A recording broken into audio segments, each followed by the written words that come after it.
এলাকাবাসী এবং আমার ভাই ও বোনেরা, আজকে সবাই আছেন, হিন্দু মুসলমান খ্রিস্টান বৌদ্ধ সবাই আজ বহুদিন পরে একসাথে হইতে পারছে। খুব খুশির ব্যাপার, আনন্দের ব্যাপার। হ্যাঁ, একখানে হইতে পারি না। হ্যাঁ, আজকে বাইকের করে একখানে হয়েছি, আমরা খুশি না বেটা।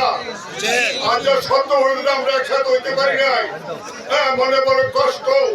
এই হাসরা তুর সাথে আমরা জুলুম অত্যাচার অবিচার এই করে দেশটা ধ্বংস হয়ে গেছে, পলায়ন করছে, আমরা সবাই জানি। হ্যাঁ, আজকে বিএনপি আমরা আইসা দেশ স্বাধীন করে দিছি, আমরা তার ফ্রি করে দিচ্ছি। যাই ব্যাপারে এমনি কথা বলতেছেন, কোনো চান্স নাই। আগে একটা কথা কইতে হইলে সিজাব করে কইতে ওর সাথে জামাই কথা বলতে পারছে না, দল ফিরে দিছে, বাইরে মিল করছে। তখন আজকে সবাই আমরা হিন্দু মুসলমান একসাথে হয়ে গেছি। আমরা আনন্দের শেষ নয়, আজ আনন্দের খেলা আমি কিন্তু আর কি। হ্যাঁ, আজ